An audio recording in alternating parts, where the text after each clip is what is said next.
but of course, some of the pages are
Mayor.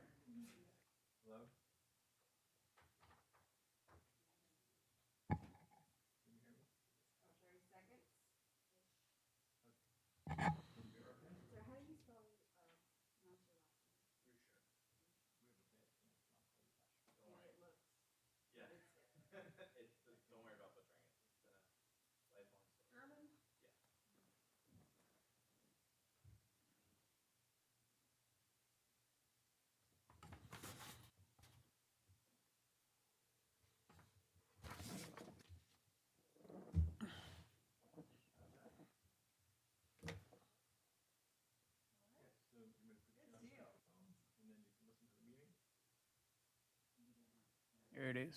All right.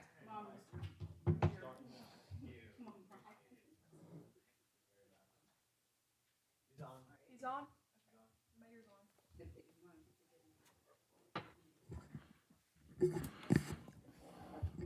We're going to go ahead and call this special workshop Monday, August 18th, 2025 at the City Hall, Belle Glade at 5:09 Oh, wait. Oh, nine. Okay. on the West Avenue Complete Street Plan. Go ahead, Madam Clerk. Roll call. Almason. Here. Collins. Here. Reese. Here. Wilson. Here. He's by phone. Okay, we got a quorum. Please recognize that Mayor Wilson is on the line, on the phone line.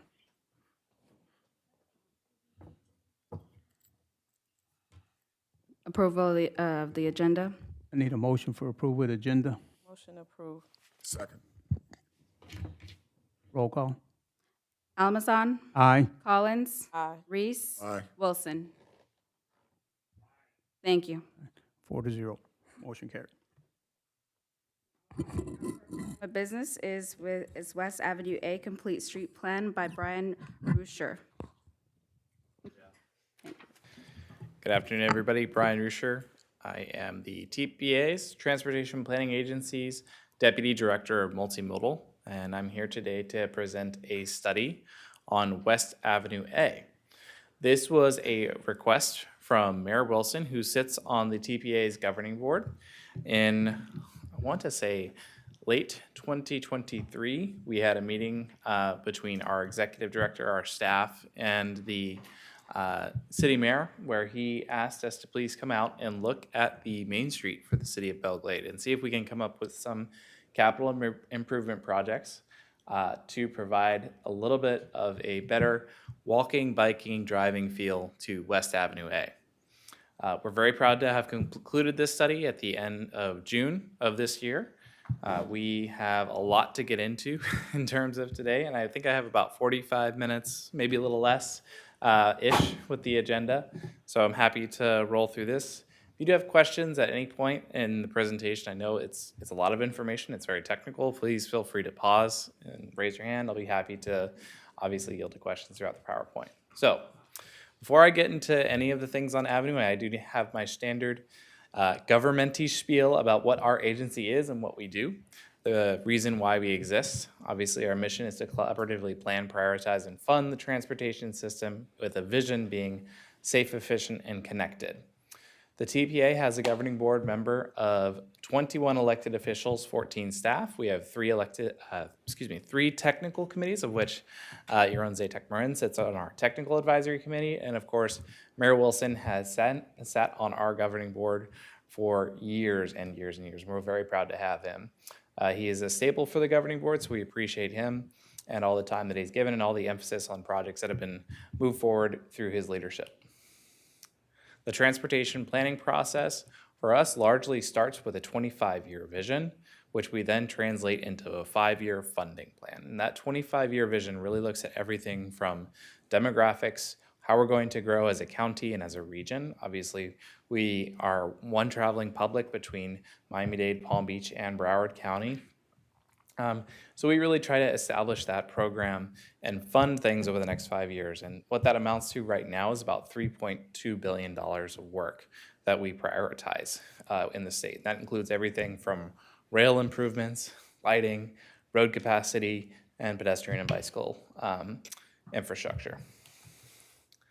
As I mentioned before, we're one traveling public. We have about 550 miles that we plan for that are county roads, 560 that are FDOT roads, and about 150 miles of road network of the 7,000 miles in Palm Beach County. So our 1,200-mile federal aid network that we plan for at the TPA, that is most of the major roads that people use in the county. So those are your arterials, your collectors, where you see most of the freight movements happening. It also consists of our rail system operators, Tri-Rail, Brightline, FEC, Regional Planning Council, our ports, and many, many others. As I said before, we're expected to grow from 1.5 million to 1.8 million in South Florida by 2050. And for those of you who are wondering, yes, that includes the western communities as well. We have a very prominent growth model that shows a lot of movement, not just from the urban core, but also central Palm Beach County and the western Palm Beach County area. So we're very interested in how we're going to continue to see 300,000 new residents over the next 25 years, about 11,000 a year coming to Palm Beach County alone, and seeing how that growth impacts the region, as well as our traveling public and our infrastructure. To learn more, get involved, I included some slides and some resources, so if you want to see more about our transportation system, provide some comments, please feel free to do that. And with that, I'm going to go ahead and conclude. That should be the last of the slides for the generic information about our agency. I do want to, before I jump into the information, I want to thank the city manager, Lomax Harrell, for coming out and also participating with us on the day of the field audit, and the mayor as well for going out and walking, and the staff that were there. We had a really great review of existing conditions with the team, where we took that information and we came up with complete streets concepts and recommended improvements and next steps for West Avenue A. So diving into the conditions of what we looked at and we saw, let's see if I can get this slide to go forward. Okay, so West Avenue A, the section that we looked at was between Main Street and West 4th Street. So it's approximately 4 blocks, and it looks generally like this when you're driving down the street. 2 15-foot travel lanes in either direction, a 9-foot parking lane with 6-foot sidewalks roughly on either side. You can take that, and there's a little bit of flexibility in that. That's why we call it the typical section. We really just wanted to give it a better understanding of where things are moving in the corridor, where people are staying in the corridor, where they're able to traverse on the corridor. So keep this in mind, really wide travel lanes, a parking lane, and a sidewalk. Some of the existing conditions on the corridor, they vary depending on where you are. So for example, the study team, we had lunch at Banyan Tree Restaurant. They recently improved their facade. They recently improved their sidewalk. So a lot of the conditions that are out in front of that restaurant represent where we'd like to see the corridor going towards. We did see some areas of concern with respect to the road deterioration. I don't think that's a surprise to any of you. There's a little bit of a subsidence that's going on, obviously, throughout most of the developed area out in Belle Glade. But in addition to that, that extends to the sidewalks as well. There's some cracking. There is some drainage issues that should be addressed, as well as some lifting and heaving of sidewalks as well. Team noticed that for the most part, there are issues with respect to lighting and uniformity of how the drainage is working on the corridor. So that's something that we have identified as well, and we've documented in the study report that was included in the agenda packet.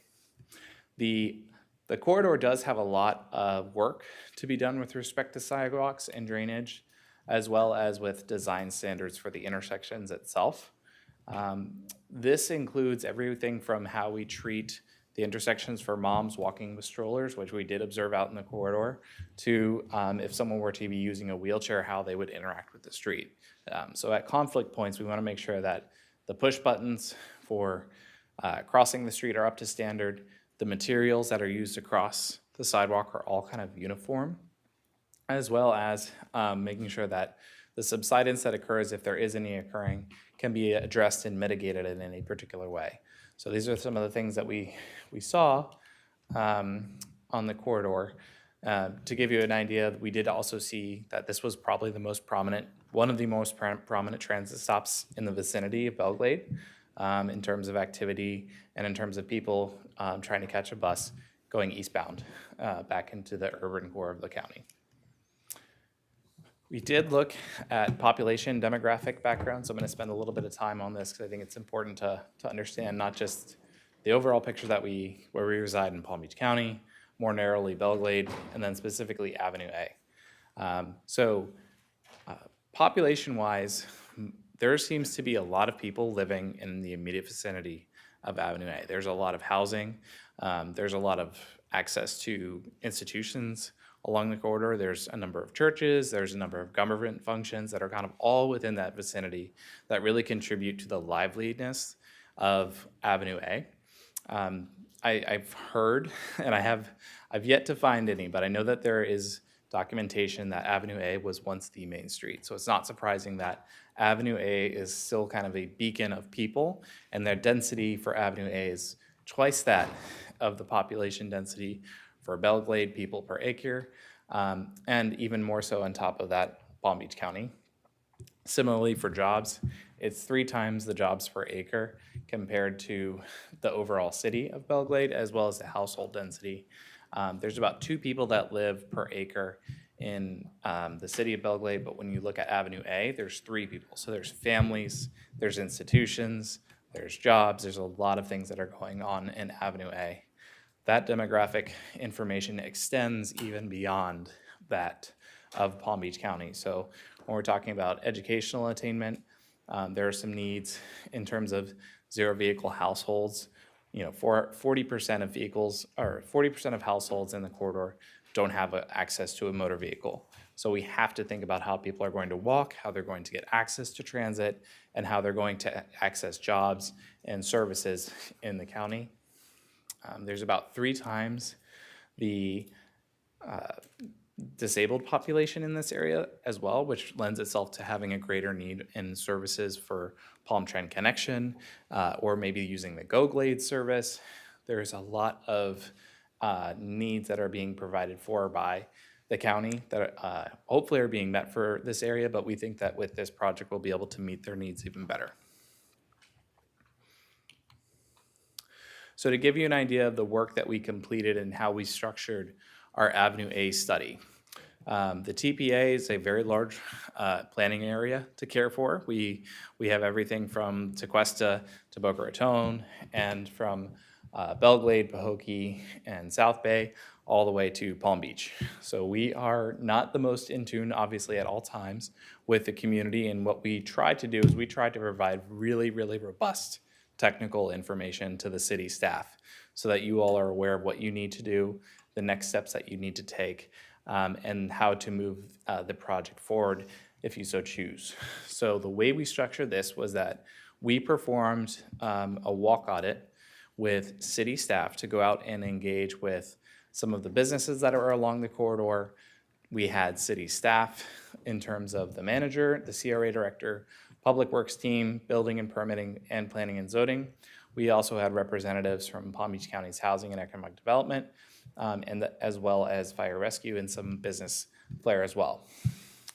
The reason that we do this is because we wanted to go out and we wanted to have everybody that's with the city see this and see what we're seeing as planners and as engineers, and talk to them about, well, how do we address some of the communities, how do we address some of the land use needs that are on the corridor, and then how do we work together to see what projects are immediate needs, maybe some of those low cost, high impact projects that we can go out and implement, versus going out and just reconstructing the whole street, because that would be another really big cost and ask.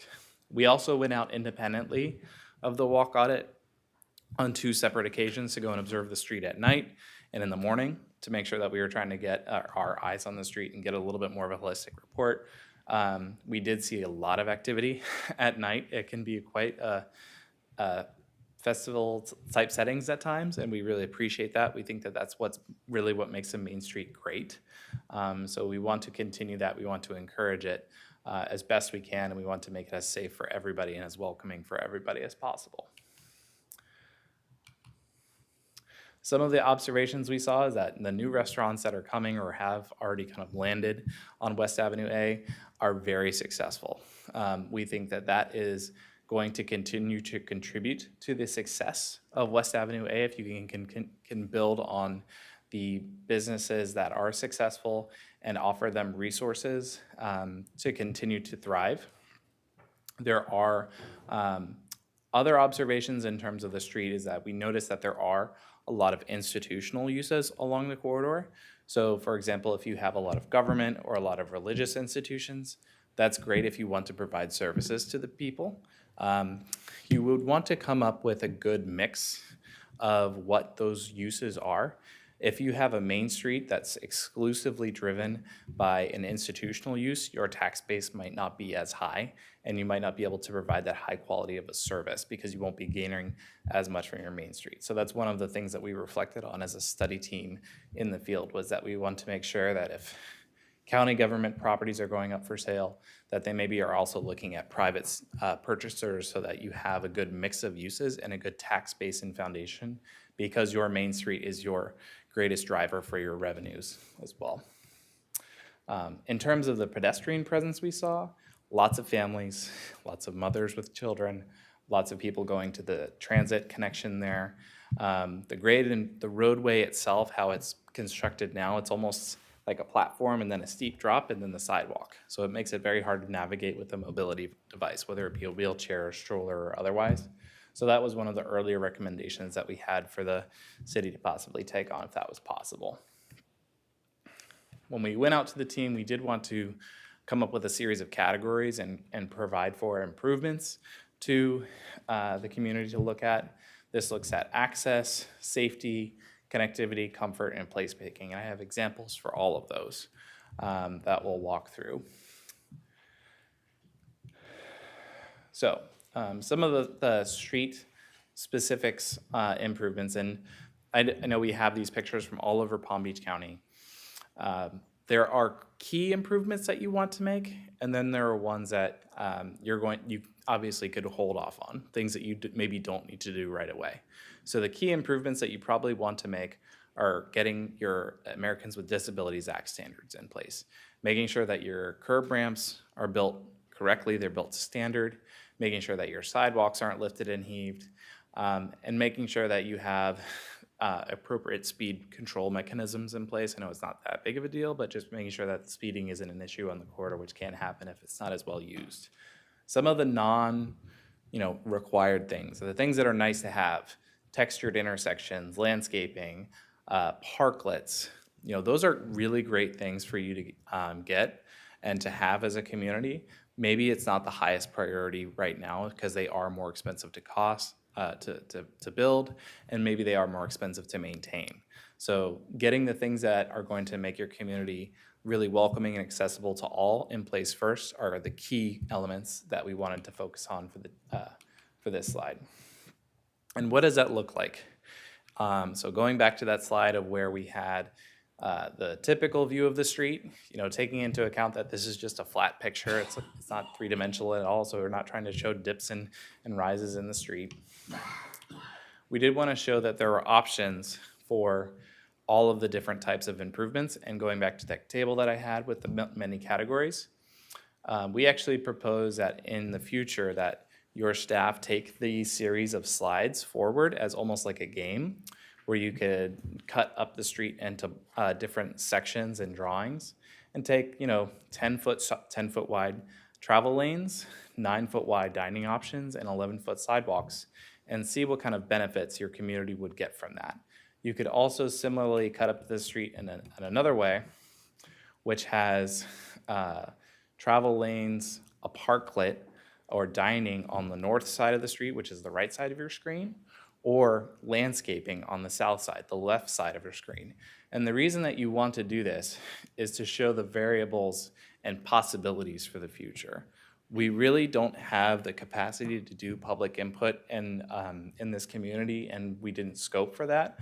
But we do think that maybe if you work with your CRA, or if you work with other local stakeholders and business leaders, and you show them some of these sections and possibilities of the future, maybe outdoor dining isn't a future that you see as viable for Belle Glade, but you do see the possibility of having a landscape style street in the future with lots of trees. Yes, Commissioner. Again, I noticed that in several of these, you've eliminated on-street parking. Yes. So what is the recommendation on that part? That's a great question. I'm just going to show the one last recommendation for on-street parking, which does include, and the reason we also show these is because we do want to give your business community and your residences the ability to say, okay, for the 100 block, I want option 1 because it has the most dining and that's where a number of restaurants are going. But on the 200 and 300 block, I want option 4. And then on the 400 block, I want option 2 because I want a mix of both. And this is where you can say on block by block basis, this is what you would like. You can also play around with this, and what we've done in our plan view, which shows all of the intersections, all of the streets from 4th to Main Street, is we've tried to show where you could put a little bit of everything. For the reason that we don't want to entirely eliminate the on-street parking. Many successful business districts, many successful main streets have on-street parking in some way, shape, or form. As they grow and as they build out, as private development comes online, sometimes those developers also offer up parking spaces, and that takes away the need for the on-street parking to be in place. I do want to note that there are some recommendations that you can't have parking right now as close to the intersection, so you have to push the parking zones back a little bit from the corners of the intersections because of sightline issues. But for the most part, we're retaining, I would say, 80% of the parking recommendations, 80% of the current parking infrastructure with this drawing. It's obviously that's an approximation. You maintain some outdoor dining space near Banyan Tree Restaurant, especially improving the bus stop, and as well as putting trees kind of where you can within the right of way. So it's a nice mix of everything without losing all of the on-street parking, because we did observe that the on-street parking does get busy, especially on the nighttime. And just to go back really quickly to the sections, we do provide these, and we do want to make sure that when we have these drawings, everything is kind of equal in how we drew these out. So if you did want to take these, you can cut them up and then just say, hey, we have 60 feet of space. Here's how much space it takes to do a tree well. So give us your tree wells and on this block, and you can design with the community as you need to. So we're happy to help and engage with this staff on that engagement opportunities as they come forward. One other thing to note I did want to mention is that with on-street parking being recommended and being possible, there is also the possibility of having additional parking come from the private space. So I believe that if you look at the screen here, it doesn't actually show up on here, but on the northern side of the map, roughly in the middle, there's a new parking surface area. You can have city staff go and just do a survey, what that parking looks like over the week. Ask that provider, I'm pretty sure it's a healthcare provider, or a religious institution. I'd have to see who actually owns the property. Ask if they would be willing to provide public parking for a benefit of some means. And that at least prolongs your necessity. Once you become a popular enough community, if you're thinking about adding more on-street parking or adding parking lots or otherwise in other places, it helps prolong that decision by getting the community more engaged. It also helps because that property owner is probably going to be more invested in the community. They're going to want to take better care of their property. Eventually, they can maybe start charging a premium if your events get too popular, so they could use it as a revenue source as well. Of course, all of this does come with a cost. What we were asked to do was to please go ahead and just cost estimate the full street reconstruction. So what we did in terms of looking at the street reconstruction was taking cost estimates from our consulting group that we were working with, Keish and Snars, doing a full demolition of the street, excavation of soil, and the new construction of sidewalk curbing and the road, reconstructing of the entirety of the hardscape, so everything of the asphalt, the concrete, the light poles being moved, creating ADA improvements at the intersections, We did cost estimate some landscaping. We did feel like it's important to include at least some of that, as you saw in our kind of overall plan view section. And then site furnishings. So what does it look like to build lighting, to get some city tables and seating that's in the right of way, shared road markings with bicycle symbols on the street, and a improved bus stop, which we felt was necessary. All that came about to about $13 million, about $4.25 million per block. So it is an expensive project. It's one that would probably take multiple years to get constructed as well, but one that is likely worthwhile to the community. Many cities need their main street, and so it's something where we're looking forward to working with you on the next steps and potential funding opportunities. Obviously, the city is the first and foremost for local funding, but beyond that, there's other state and federal funding resources. So just going down the list, you all are probably very familiar with the Small County Outreach Program, Rural Areas of Opportunity Fund, the surface transportation block grants that are available through the TPA and FDOT. We also have the Rural Infrastructure Fund, which is a federal funding resource, the Safe Streets and Roads for All program, what was called the BUILD program through the Federal Highway Administration, and the Safe Streets and Roads for All. All of these are things that we can help you with if the city decides to go after those funding resources. We can allocate some assistance to you all to help pursue those. But before we do that, I did want to mention that it's really important that you take this project out to the community and that you engage with the property owners on Avenue A, the residences that are in the street. It would be helpful for us to better understand what the scope of the project would be. So where we're going to be putting trees, where we want on-street parking, where we maybe need more sidewalk space. That would be really helpful for us to get a better refined cost estimate, because we just assumed that there was a master that we would go with, and the community really should be given the opportunity to provide feedback to that. Before even then, there are some possibilities to improve some of the markings on the street, set back the parking a little bit from the intersections, make sure your crosswalk striping is up to date, enhance the bus stop as much as feasible. Those are some things that probably the city staff could take on through push-button contracts or otherwise that don't require going out and reconstructing everything. And then, of course, pursuing long-term options for design and construction has to happen. We know that the city will be successful, but it can have a much greater success on the street if it starts to move towards creating a common vision for the roadway with its community, and then working on how financing plan for moving this forward with the TPA and other partners. So I believe that is all that I have, and I'm happy to answer questions if there are any. Thank you for the presentation. Something that is that I like, the development. Commissioner Reese, you have any questions? Yeah, you mentioned at the beginning of the presentation about some type of speed control mechanisms, and what type of mechanism did you have in mind that you wanted to talk about that? Sure.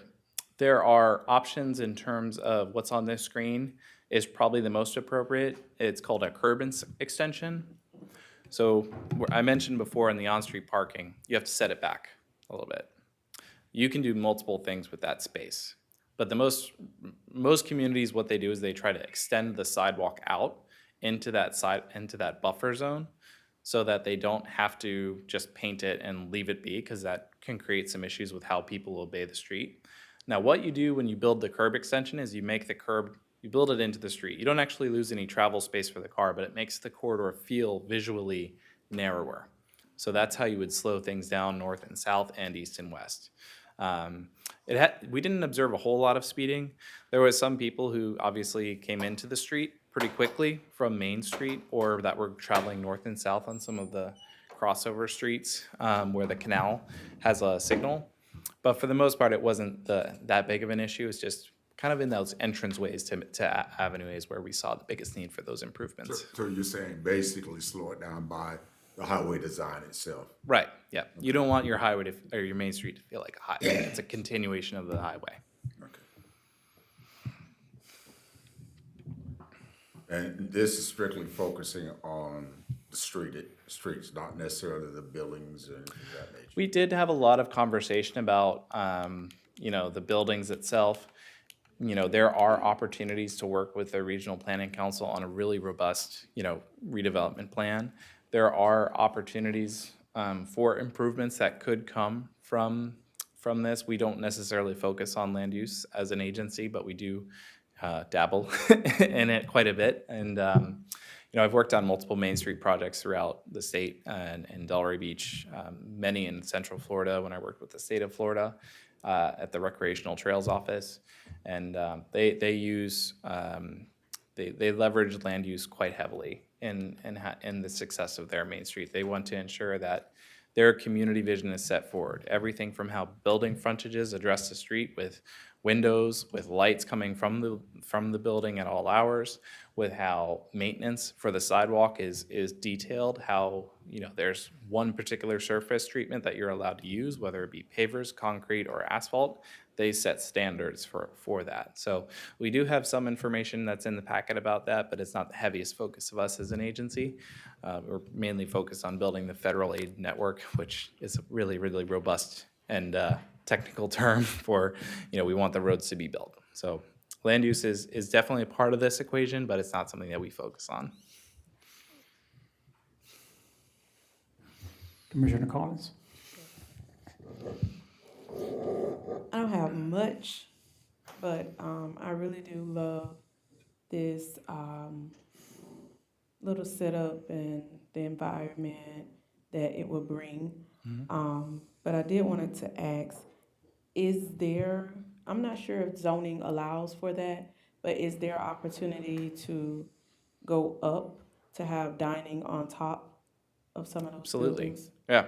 As long as it's not, in front of the building face and it's on the building roof or it's on within the private property, generally speaking, that's allowable. You also have, you also have the opportunity to allow dining in the street. So if you don't want to go vertical, go horizontal and build out the sidewalk to be, in Delray Beach, we had a 12-foot wide sidewalk, 6 foot of which was dedicated to the adjoining restaurant or shop to put out carts, to put out sidewalk tables and cafe seating. And then 6 foot had to be maintained for clear space. So if you don't want to go vertical and have it entirely on the private property, there's also agreements that you can have with business owners to allow it in the public street too.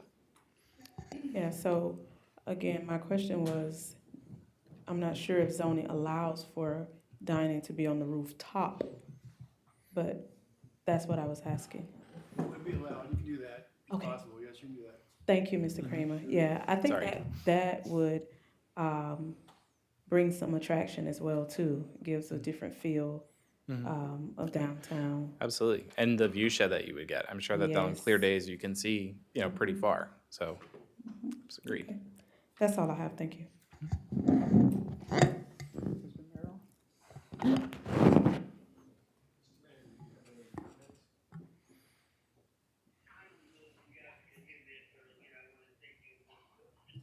Chair, and to my colleagues and to the staff and to the presenter with the TPA.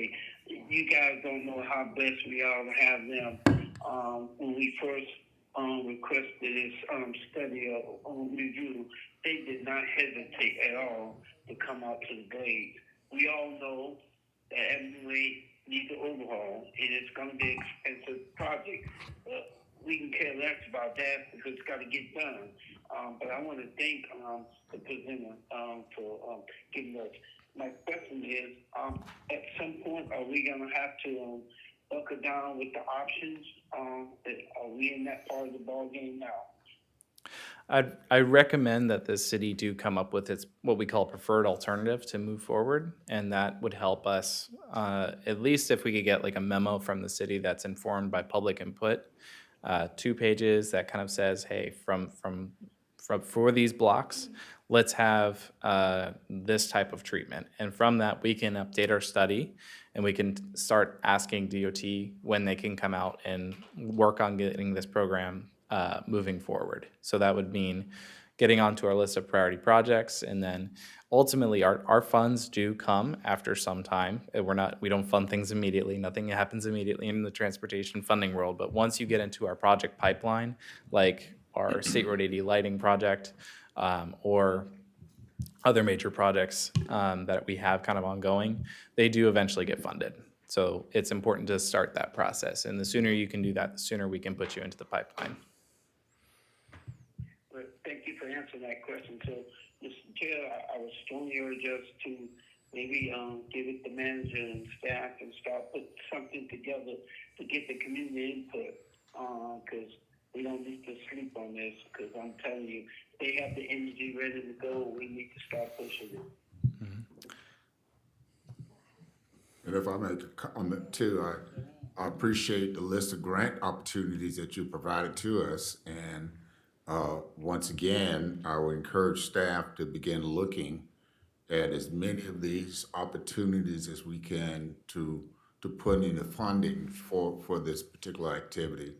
And especially we can find fundings for the local businesses for the rehabs of the storefronts of those businesses. So I think we really need, when we get ready to meet with them, have some idea of what funding that might be available for them to tap into and help improve the frontage of their buildings.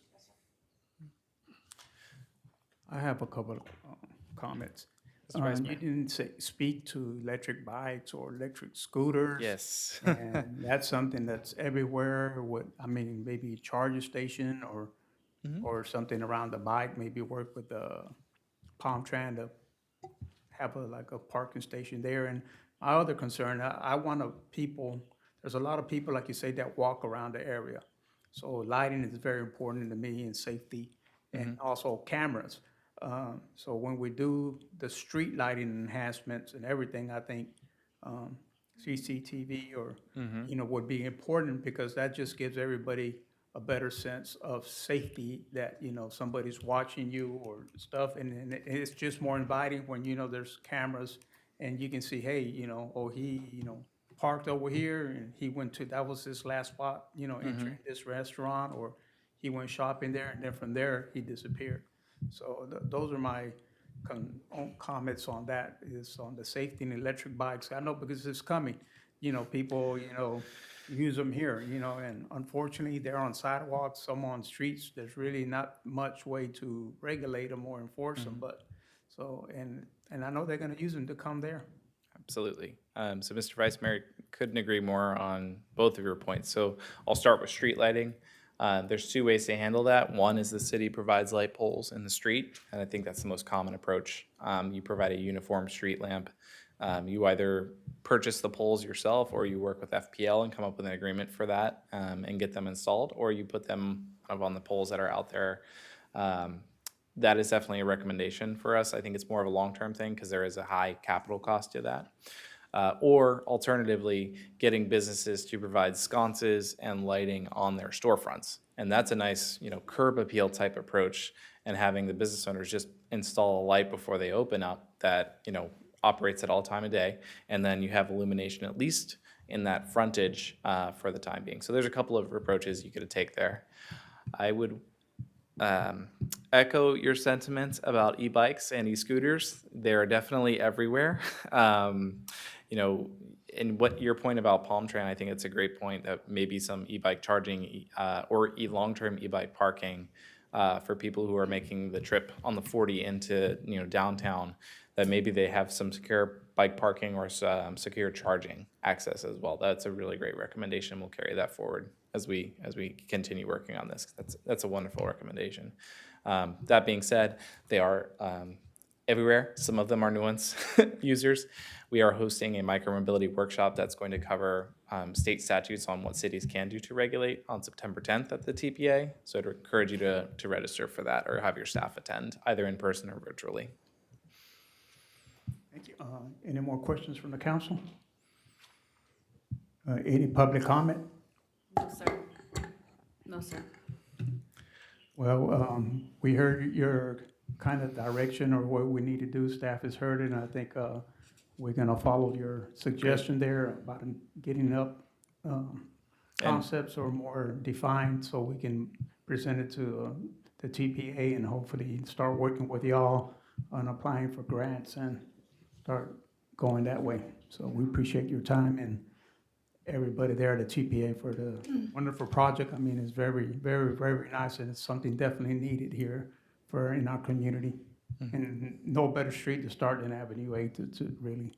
Thank you, Mr. Vice Mayor. Yeah, just add something. Thinking back on what Vice Mayor just stated about the lighting, solar power lighting would be more cost efficient, you know. They have some that comes on at dawn and dusk, you know, so Yes. it's on when it needs to be on and it's off when it needs to be off, and it's not having a big dollar attached to it. Absolutely. I think Florida Power and Light has a solar LED fixture that does have that function. So when you go out and you develop your lighting program, city staff will be making sure that we're taking every available opportunity that's out there for it.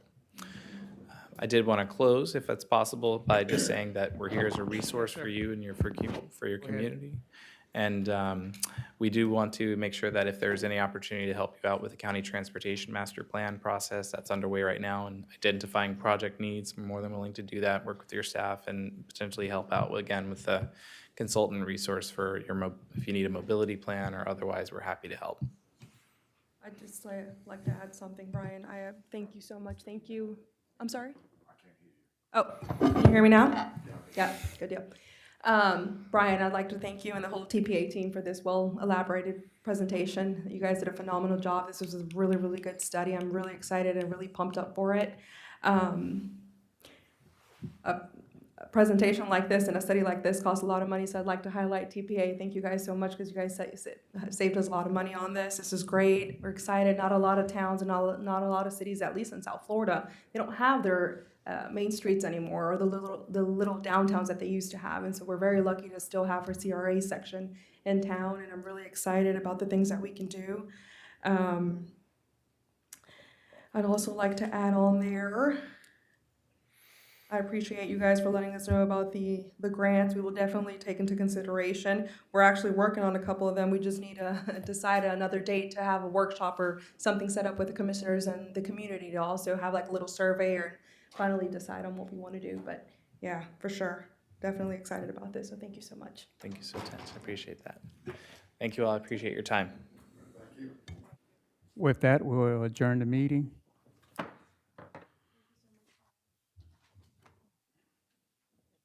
We want to move into our next meeting, our CRA meeting.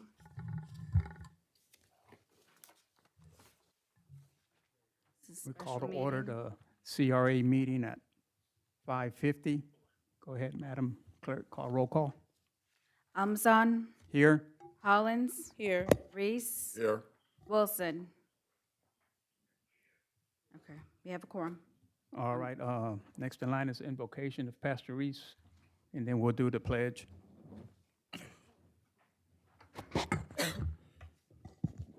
Dear Heavenly Father, we want to thank you for this beautiful day that you've created. Father, as we come together, we ask that you will guide our thoughts and our minds, that whatever we talk about, whatever we discuss will be to the betterment of our community. We ask your guidance that we make the right decisions that will help this community to grow. We're thankful to the staff that you've given to us. We pray a special blessing for each and every one of them. So be with us now and guide us as we come together. We ask all in your name. Amen. Amen. Could you please join us in the pledge? I pledge allegiance to the flag of the United States of America and to the republic for which it stands, one nation, under God, indivisible, with liberty and justice for all. You may be seated. We need a motion for approval agenda. So move. Second. We had a first and a motion, a second. Roll call, Amazon, Aye. Collins, Aye. Reese, Aye. Wilson. Aye. All right. At the CRA meeting, the special meeting, we're here to request approval to receive and file Community Redevelopment Agency financial statement for fiscal year ending September 30th, 2024, and it is referred to as backup in item 8 in your regular meeting agenda.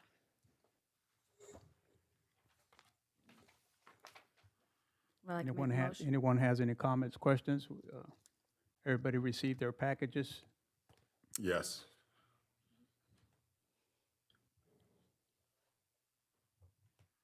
We have no public comment, sir. No public comments?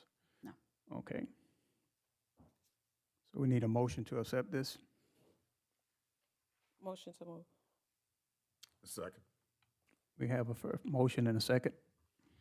Roll call, Amazon, Aye. Collins, Aye. Reese, Aye. Wilson. Aye. Aye. All right, that's all what we have All for in the CRA. favor? All right. Motion to adjourn? You really need a motion, but if you're ready to adjourn this meeting, we can Yeah, adjourn this meeting. meeting's over. Okay, thank you. Okay. Yeah, 6 o'clock workshop.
Times are so different.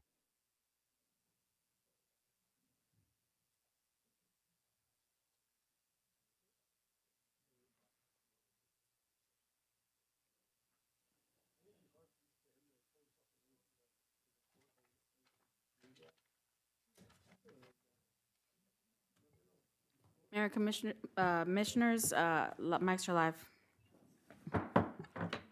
All right, we're gonna call the workshop meeting for the city of Belle Glade on Monday, August 18th, 2025 at City Hall at 6 o'clock. Madam Clerk, can you call roll call, please? Almazan, Here? Collins. Here. Reese. Here. Wilson.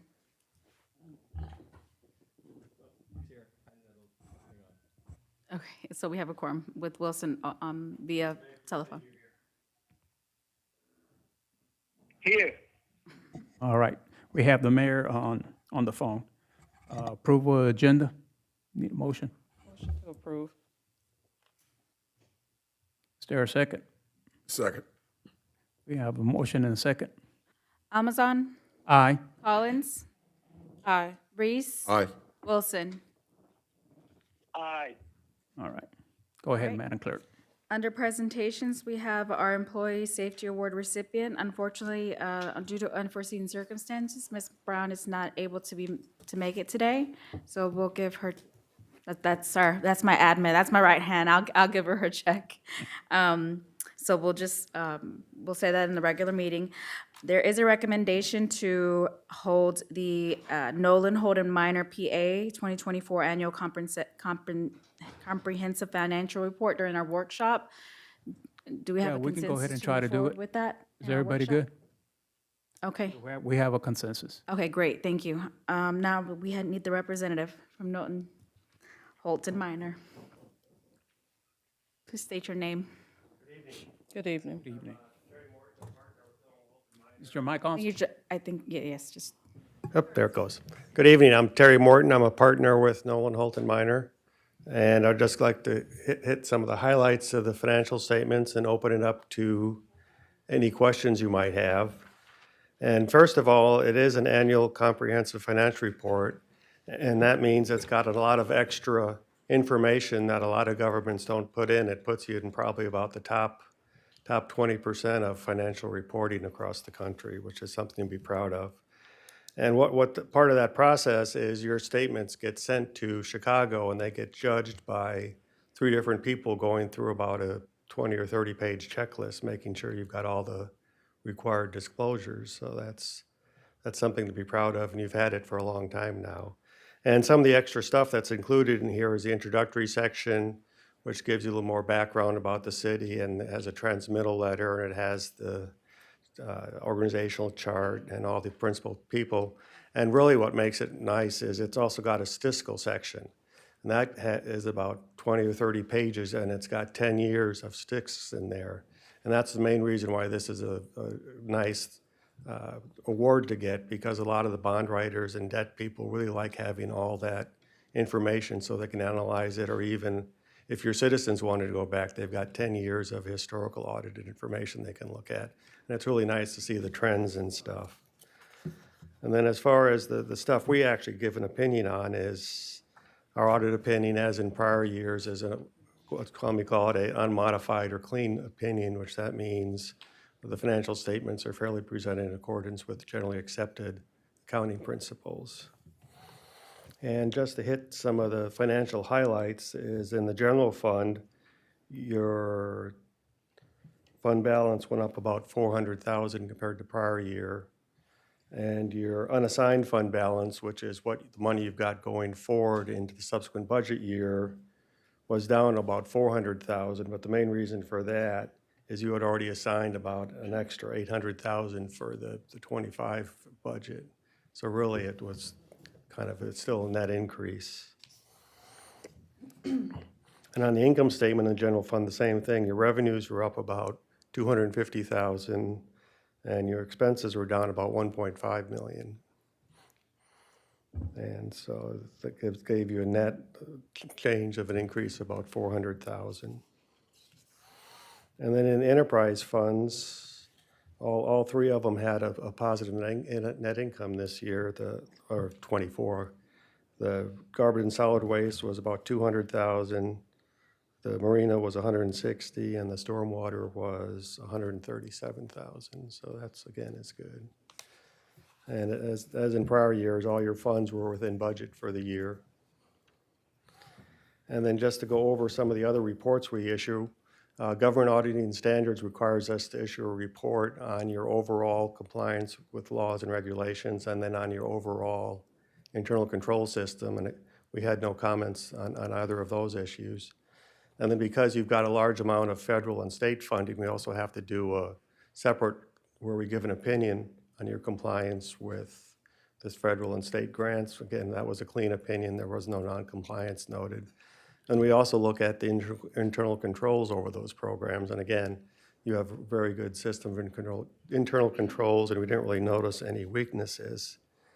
And then in our management letter, we did notice one thing is in the pension funds, there just was a large number of adjusting entries this year. So we talked to Diane and Finance about ways to reconcile that going forward so those accounts are more accurate. And then we also issue a report on your compliance with your investment policies and procedures. And again, we had no comments then. So overall, it was a very clean audit, and I would like to just thank staff for making it a clean process. We had a new staff person on the job this year, and she didn't have any problems stepping in with the assistance from your staff. Well, we thank you for that great report. We'll see if any commissioner has any comments. Pastor Reese, Commissioner Reese? No comments. Again, thank you so very much for reviewing and evaluating our fiscal condition. We greatly appreciate it. No comments. Just say thank you for all the work that you put into this audit. Mayor Wilson, you have any comment? Yeah, just thank you for the presentation. Thank you so much. I'll be quick. I do have a comment with Dodge. Does the Florida Dodge, would they see this, or we would send it up there, or I know It goes to the Auditor General's office, and he reviews it. And then if there's any problems in the report, it gets referred to the Legislative Auditing Committee, which is part of the Senate and the House. But okay, so we're doing good. All right, we appreciate your hard work and everything. Thank and you. one of the interesting things about the Dodge report, that they sent information out to all of that. And you also file what's called an annual financial report, where all this information gets uploaded into a state database. So 80% of what Dodge asked for, they already had in that state database. Well, that's good to know. That means we're But doing, that means our city staff But they is still doing their made you work. give it to them again. All right, thank you, Thank sir. you. All right. Go ahead, Madam Clerk. In our regular meeting, we'll entertain the following under consent agenda items. We have item 4, city meeting minutes, approval of city meeting minutes. Item 5, ratification of a special event permit application for movie night at the park on August 7th, 2025 at Town Square. Item 6, ratification of a special event permit application from the Glorious Community Church for a fun day on August 9th, 2025 on church property.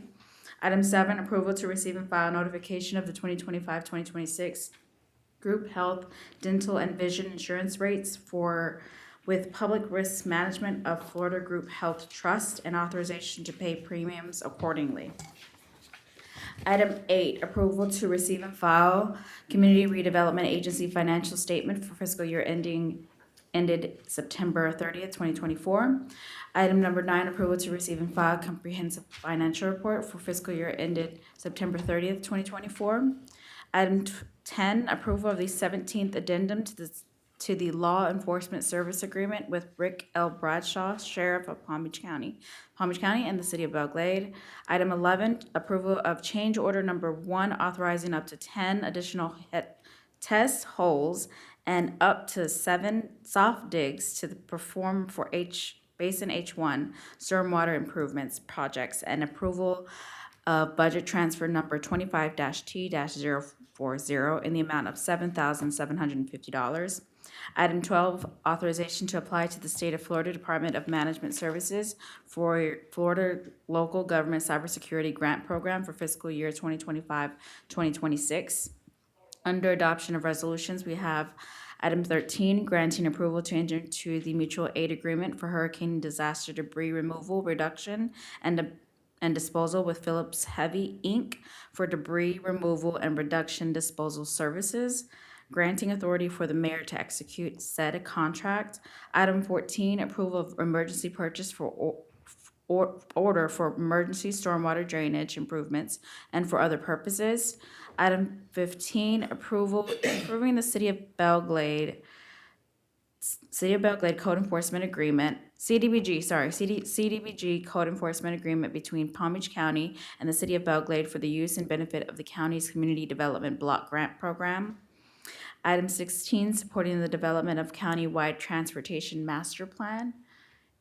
Do we have any questions thus far? Any questions, any comments? Okay. Under adoptions of ordinances on first reading, an ordinance of the City Commission of the City of Belle Glade, Florida, amending the Code of Ordinances at Chapter 2, Article 6, Division 4, Section 2336, amending the retirement plan for full-time employees, amending the composition of the Board of Trustees, providing for conflicts ordinances and authority to codify, providing for severability, providing an effective date, and for other purposes.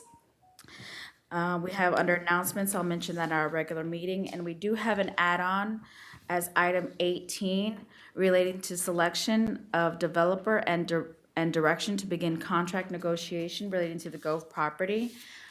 You should have a copy of the add-on on your dais, on the dais, and that's all I have. Item. Is it? Yes, That's it? And that's all I have under my report. Does anyone have any discussion or? Does anyone have any discussion or pull an item or something? We'll give Commissioner Reese a minute or two to look over item 18.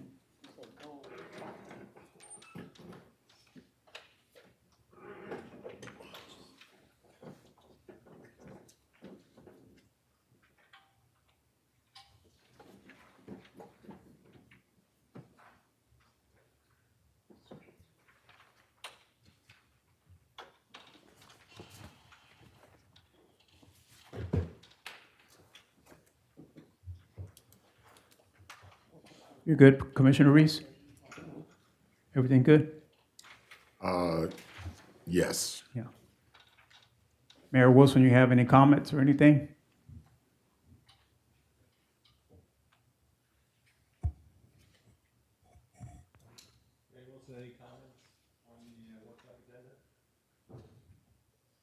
No, nothing for the workshop.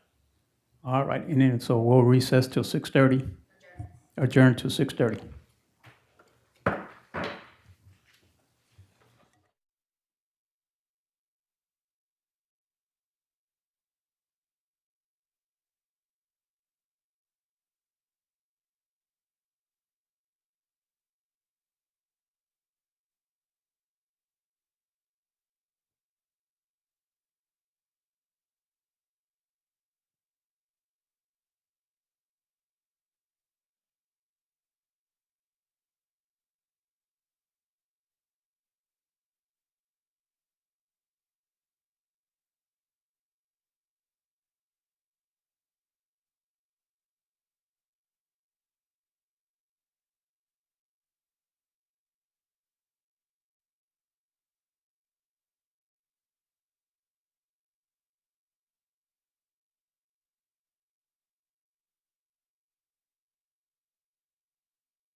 It's 6:29, ma'am. He said starting at 6:30.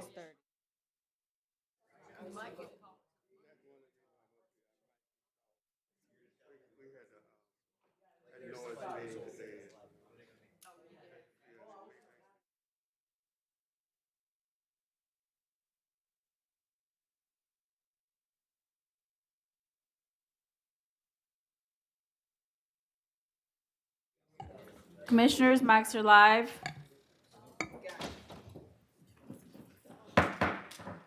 All right, good evening, everyone. Buenas noches. Gracias por venir. Thank you, everyone, for coming out. We're going to call this regular city meeting for the city of Belle Glade on Monday, August 18, 2025 at 6:30. Roll call, madam. Almazan, Aye. Collins. Aye. Reese. Yeah. Wilson. We have a quorum. We have a quorum. We're going to do, please stand, those that can, for invocation, and then we'll do the pledge.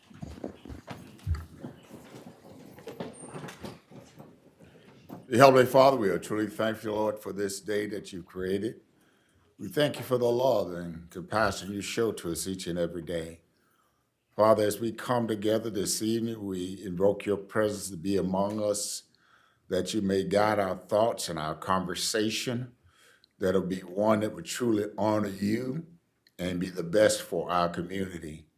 We pray for our citizens and this community, Lord, that you will continue to bless the city of Belle Glade. Continue to watch over and bless our staff. And Lord, I pray that you provide them with everything that they need. So as we come, Lord, guide us that we might make the right decisions that will help move this community forward. We ask this all in your precious name. And all those who love the Lord say, amen. Would you please join us in the pledge? I pledge allegiance to the flag of the United States of America and to the republic for which it stands, one nation, under God, indivisible, with liberty and justice for all. Thank you. You may be seated. All right, we want to recognize Ms. Bryant from Senator Berman's office. She's her community engagement staff out here, and also Ms. Annie Ifield with Healthcare Glades. She's a community partner all in the Tri-Cities. So now we need approval for the agenda. Before we approve the agenda, we have a couple of items. We have an add-on, item 18, under the city attorney's report. It's a request for commission selection, developer, and direction to city staff to begin negotiations relating to the Gulf property. And we are deleting item 2 due to the presentation being presented during the workshop. Okay, with those additions and amendments, we need a motion to approve the agenda. Motion to approve. We have a motion and a second. No public comments. Roll call, Almazan, Aye. Collins. Aye. Reese. Aye. Wilson. Aye. All right. Our 2025 Employee Safety Award recipient is Miss Belinda Brown. She works within the city clerk's office. Due to unforeseen circumstances, she wasn't able to make it today, but I'll make sure she gets her safety gift. Item 3, do we have any representative, Caretha Smith, regarding American Wound Care? Yes, ma'am. Come on in, Ms. Smith. Yes, ma'am. I'm not presenting, Armar is presenting his program. If you would come so we can hear your comments. Let me go, he should be out the door right now. I'm not running away. Somebody's gonna.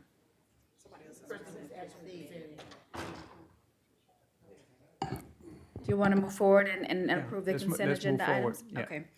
May we have a motion to approve the consent agenda items number 4 through 16? So move. Second. Almazan, Aye. Collins, Aye. Reese, Aye. Wilson. Aye. Motion passed 4-0. All right, is the presenter ready? He's not here, so I guess I can start for him.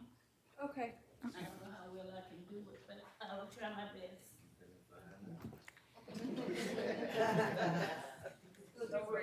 Where do I stand at here? Right there. Right here. Speak in the mic, please. State your name for the Should be My record. name is Caretha Smith from Belle Glade, Florida. And I guess I'm presenting for American Wound Care. They emerged with crossing bridges of the Palm Beaches.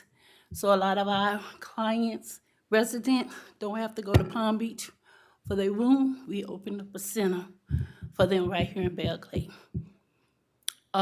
They provide different specialty stuff that they doing with the elder community members so that we'll be able to help them because it's a long hike to Palm Beach for those services. So we have it in our community to provide for the Glades residents. Where are you located? We located 1508 Dr. Martin Luther King Boulevard West in the plaza, around the corner for Twin Brother.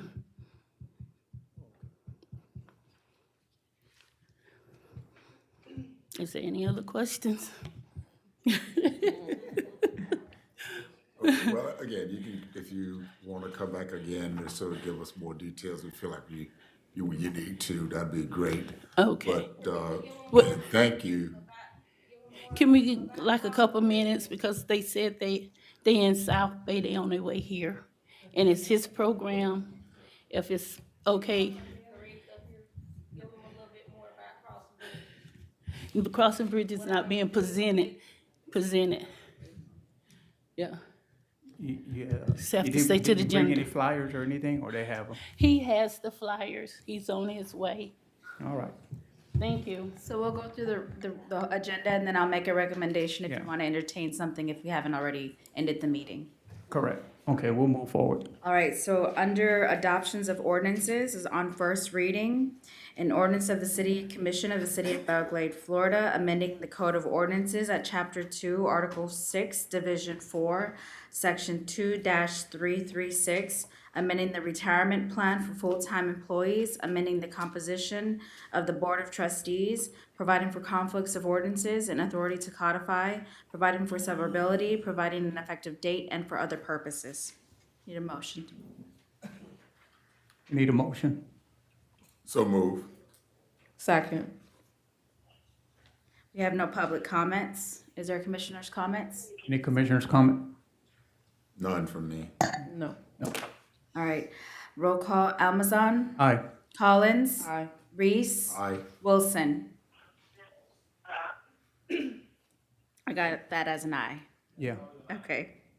That's All right, what under announcements, we have our budget, our next budget workshop, our first budget workshop is tomorrow, August 19th, 2025 at 5 p.m. here in the city Mary B. Conference Room, Mary B. Orsonego Conference Room. Our next regular workshop and regular meeting will be held on September 15th, 2025, beginning with a 6 o'clock workshop, followed by a regular meeting at 6:30. And now we'll move forward with the city manager's department. City manager report. No comment, sir, not for this meeting. All right, ER compliance. Ms. Evans? Yeah, I do have Yes, ma'am.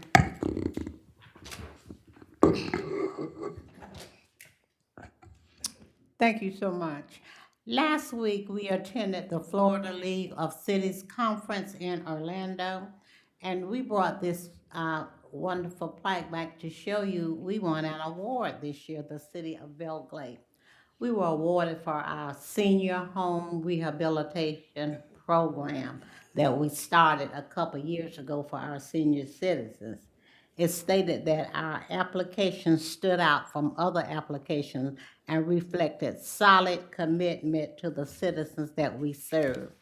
About 3 years ago, we realized that the senior citizens, the homes were deteriorating, and the mayor, commissioner, city manager, and the city of Belle Glade established a dedicated committee to launch the first ever home rehabilitation program, a vital initiative aimed at enhancing the living conditions of our elderly population. So to kick off this program, the city allocated an impressive $3 million from its general funds, demonstrating a strong commitment to the well-being of our seniors. We received 212 applications from our seniors. So far, we have completed at least 150 homes, and we will be doing the rest. So we like to say kudos to the city of Belle Glade and to the Home Rehabilitation Committee for a job well done. And the name of this award is the Service Delivery Improvement category. Let's give the city of Belle Glade a round of applause for this impressive program. And thank you so very much. This is the, right here, if you want to see it, it's so heavy. Again, thanks to the committee for a job well done. All right. All right, we also want to know that Ms. Evans is on the radio every Friday at 9:45? Yes. 9:45, giving up community updates, city updates, so please stay tuned. They're very informative and keep us aware of everything. All right, we'll move to the city attorney's report. Thank you, sir. You're well aware that the city's been through a long process, 6 request proposals to try to develop, have someone develop workforce housing at the former Gove Elementary School site. You all went through interviews on August 11th. You had second round of interviews today, and earlier today you selected Gove Estates LLC. And I think you already made this motion, but just since it's your regular meeting, we'll ask you to reaffirm that and make a motion that we should begin, along with the staff, negotiating with Gove Estates LLC and bring a contract back to you, hopefully at your September meeting. And you remember from earlier today, Mayor Wilson abstained from that, so he'll abstain again. So there's a motion to approve us beginning those negotiations. Motion to move. Second. We have a motion and a second. All right, call the roll. Amazon, Aye. Collins, Aye. Reese. Aye. Wilson. No, he's abstaining. You're right. Oh, he abstains, Wilson abstains. Right. That's all I have, sir. Okay, PBS, yes, PBSO.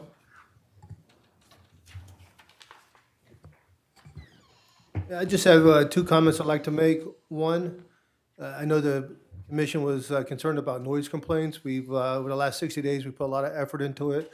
Noise complaints are down 60%, and I pulled the stats for the last 30 days, and we've had 2 known complainants on 2 different noise complaints and 11 with anonymous complaints. So we have made great strides in that area, and looking forward to improve those numbers even more. On a second note, in the Glades area, specifically the city of Belle Glade, at no cost to the city, we have added a deputy with a drone. That drone cost $25,000. It was paid through a grant. He attended training, past training, and is fully functional now in the city. Along with that, there's 7 others throughout the Glades area that can be deployed within the city of Belle Glade at no cost. That was a $200,000 price tag paid through a grant. So I just wanted to say that that's now up and running fully here in the city of Belle Glade and the Glades area. Okay. Palm Beach County Fire Rescue? No comment. Okay, since the gentleman's here, before we get a public comment, let's let him do his presentation. American Wound Care? Yes. Okay, Okay. you're ready. You're up.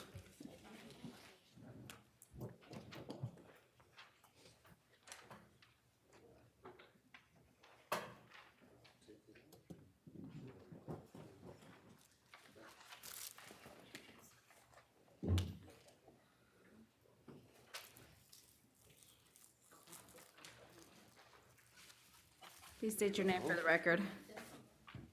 I'm Armen Karapitan, and these are for you guys to see. I know they're not prettiest pictures, but it will tell you the story. Where do I? You stand right here. Right here? Thank you. Thank you. Thank you. Hello, everybody. Good to be here. Thank you for the opportunity. We are a wound care clinic We're a healthcare organization that focuses on nothing but treatment of wounds. A lot of the wounds that we treat, that we focus on, are chronic wounds, stage 2, 3, 4. And then we focus on surgical wounds. It could be wounds that, that are caused by chronic diseases such as neuropathy, diabetes, and others. And the reason I'm here is because, I've been to Belle Glades on the pharmaceutical side for many, many years. We've been making deliveries here to Belle Glade, the residents of Belle Glade, for many, many years, and now I've expanded into more of a clinical side, which is wound care, and this is something that unfortunately, in most of the areas, and it's not just Belle Glade, it's in the cities such as Miami and Broward County and Dade County, it's an enormous problem, a problem that is being definitely underserved, and a problem that is becoming critical for a lot of the people in underserved areas. The demographics that we're treating are very diverse, and unfortunately, in a lot of places where we go, most of the clinical organizations, healthcare organizations, just choose not to be there, choose not to treat the patients due to their, health insurance or due to the geographical location. And, a lot of the times when we get to the patient, especially Belle Glade and kind of a 5-mile radius, we meet exactly the same challenge. Challenge of residents reaching out to specialists that can help them. We are, our formula is completely different. Our setup is we're coming to you instead of waiting for you to come to our clinic. Our clinic, actually, we're headquartered in Jackson North, Dade County, but we service all of Palm Beach County, all of Broward and Dade County, St. Lucie County, and Martin County, and we're expanding right now, going north towards Orlando. So today, we're here just for, kind of saying hello, introduce ourselves, and letting you know that we're here to help. We're here to, and we're not, we work with Crossing Bridges, and we appreciate very much Corita to kind of give us this opportunity. We want to be able to penetrate through Belle Glades and areas where we need to be as fast as possible. And we want to be able to help as many people as we can. I brought you these flyers, and specifically, this is actually a resident of Belle Glades. This is a resident of Belle Glades that we're servicing, and we've been servicing for 4 weeks, and you can see the progress of the wound. This literally was a, if I remember correctly, 15 square centimeter wound that was 1 centimeter deep at the minimum, and in a matter of 4 weeks, this wound became almost completely closed. It's not magic, it's not miracle, it's just the work of those that do this day in, day out. We employ and bring on board of our team nurse practitioners or doctors, and each and every single one member of our team is not just there to help, but they're passionate about wound care. And this is what separates us from everyone else. When we get to go to the patient home, no matter where they live, what conditions they live, it doesn't make any difference to us. We will get out there and we will see the patient. And also, on top of it, what we do is we bring in other healthcare organizations with us. So if it's a primary care physician that the patient needs because they haven't been seen by primary care physician, we will bring a local primary care with us to make sure that they're getting service that they need. If it's home health agency, because a lot of the times we work with home health agencies because we don't compete with them, we actually complement both of us. We bring them in so they can provide the change of dressing, the treatments that prescribed as a plan of care by our wound care professionals.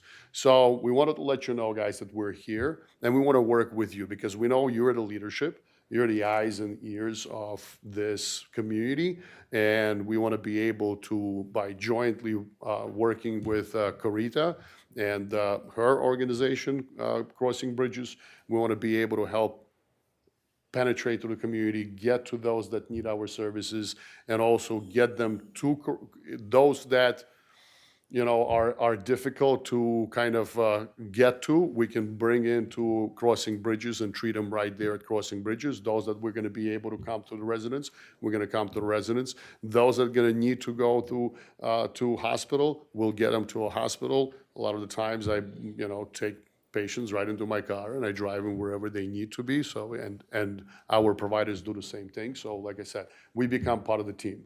We're not here just to show up and wave our flag, but we're going to be actually here that you can rely on us and you can definitely expect from us what you would expect from your family members, from your friends, and other healthcare professionals in this area. So. Again, I don't want to take out too much of your time, but we're here to help the community and whatever we can do to change the people especially with the chronic wounds, we would love to. I'd love to come back for a private meeting, whatever events that you have, whatever health fairs that you're looking to organize, sponsorship, co-sponsorship. We'd love to participate and love to help the community as much as we can. If you have your card, you can give it to our deputy Yes. assistant manager there. And I got some cards. and also our compliance PR person, she could probably announce this on the radio, let the more residents, and we have members of Gamma here in the audience and stuff. Gamma's our Glades Area Ministerial Association, the pastors. So, the word, they're listening, and they might not be here present, but they're listening. So we thank you for what you're bringing out here to our community. Anytime we can help someone is always appreciated, and we just want to thank you for that. Thank you, Vice Any more Mayor. comments from Thank you. Commissioner Reeds? No comments. Commissioner Collins? Mayor, you have a comment? No comment. All right, so thank you. Thank you. Thank you very much for your time. God bless you guys. Thank you. All right, moving on to public comments. We have two. First one from Stanley Highsmith.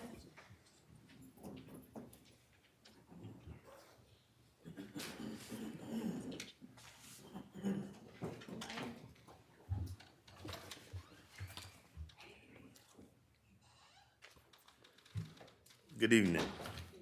Good evening. On number 10 on this consent agenda, the approval of the addendum for the law enforcement, is there any way I can get a copy of that? Absolutely, he can. You got a request From to you? our clerk. Yes, sir. And on number 14, we had a meeting some time ago talking about stormwater. You were gonna assess, I think it's $15 to the residents? Yes, sir. Okay. For the So- entire year. Okay. Now, it says approval of emergency purchase order for emergency stormwater drainage improvements and other purposes. What are the other purposes? If the residents are gonna be charged the extra $15, what are the other purposes that you're gonna need that approval for? So, Mr. Mayor, if I could, this is the time just for open public comment. This was an agenda item. If the gentleman wanted to speak on an agenda item, he should have spoken at that time. He So- did, and that's my apologies. He had a green sheet. I got it confused. Oh, okay. Just wanted to make sure. And again, it's public comment, not question and answer. It's up to you how much you want to answer, but. Well, I know they don't have to answer, but I'm gonna say it. Understood. So I can get that from you too? Can I can I get an answer from her as far as what are these other I believe purposes for? Yes, sir. The other purpose, that's just verbiage that's used when we're doing a resolution. The drainage on that section, it got damaged with the new construction that was in the area. Their drainage was draining, it got damaged with the new construction, and so, just to avoid any hazardous and anything threatening the safety of the people and the pedestrians passing through. We got a lot of complaints about that, and we got an incident that occurred as well, so, In a certain area. in that particular area, sir. Southwest Avenue D. That's in front of what used to be Hungry Howie's, around that area. Yeah. With the new construction, sir, and the sidewalk, it messed it up. So it's Okay, not well, draining, and we I'll had get an what I can incident. get from you. Thanks. Our next public comment is from Annie Eiffel.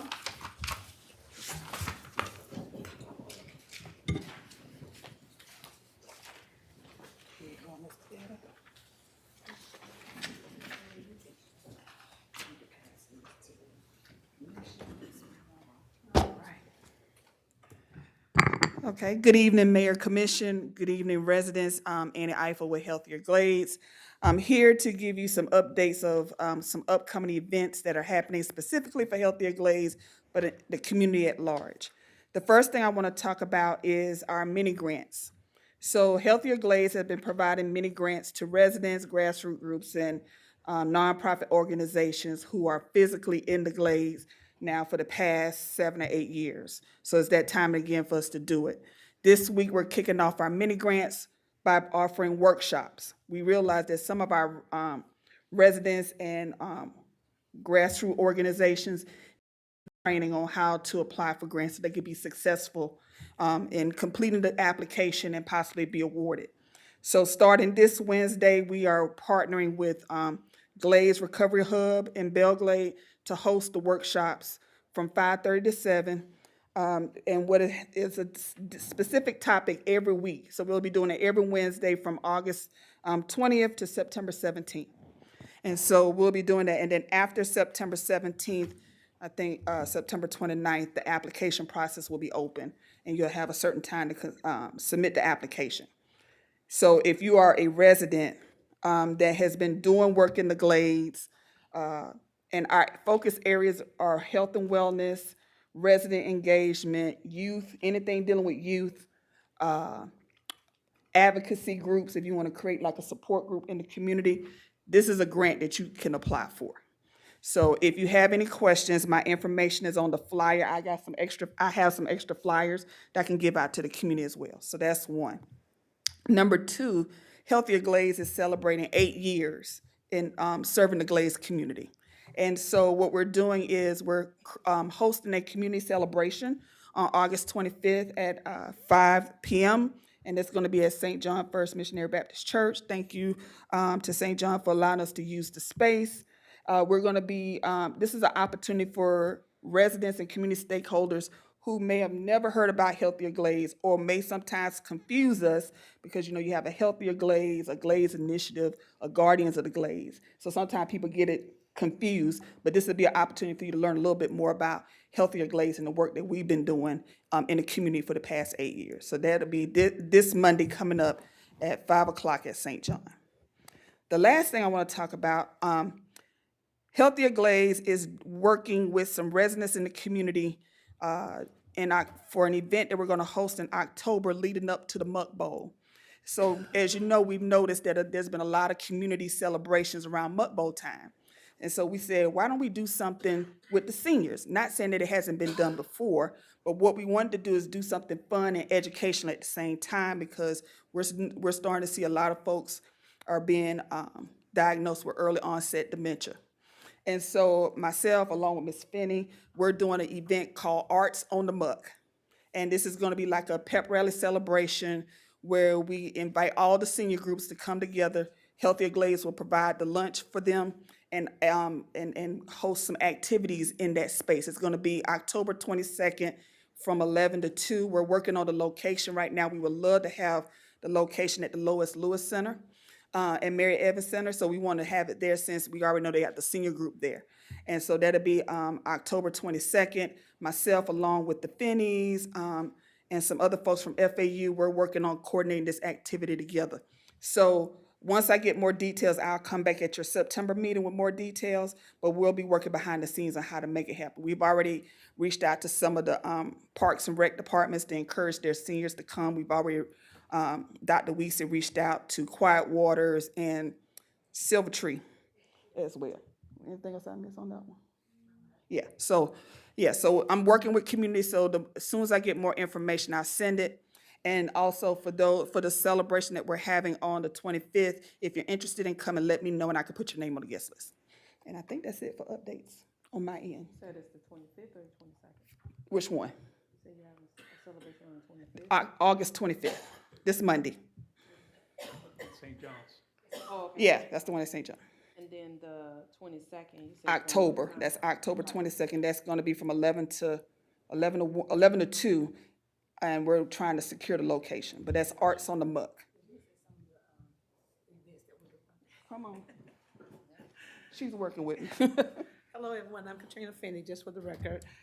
Some of the things that we're planning to do, because October is Mental Health. Oh, yeah, Train the Brain Campaign Month. Yeah. Yes, Train the Brain Campaign Month. So there's been a correlation between good brain health and the arts. So we're gonna have different forms of art that we're gonna be engaging the senior in. So we're gonna do they're gonna be painting their own artwork. We're gonna have some individuals there who's gonna help with music, teaching them how, just giving them little basic lessons on creating music and singing, other forms of art, just to show the correlation between good brain health and the arts. And so that's pretty much what this whole event is about. And we want not just the senior citizens, but some of the caregivers or as family well. members also to come out who are caregivers for some of our seniors who may be experiencing Alzheimer's or early onset dementia. Or Alzheimer's. So that's pretty much what it is. And it's not just for the seniors, other people can come in on it too.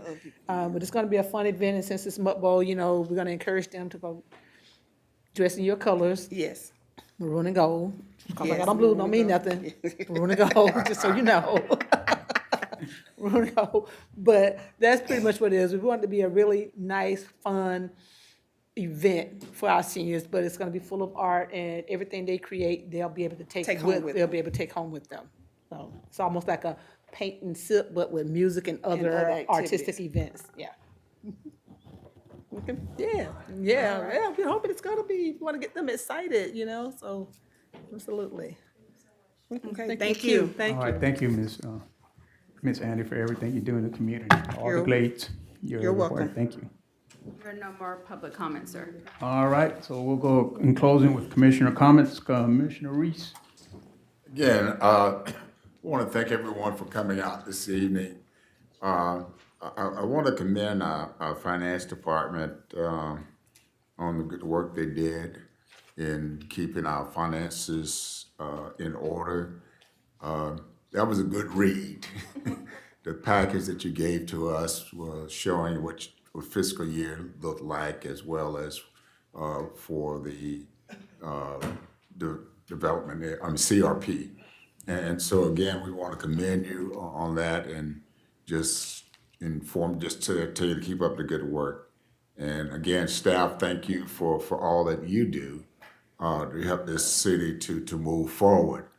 The presentation we received at the Florida League of Cities is a reflection of you and the things that you do to move this community forward.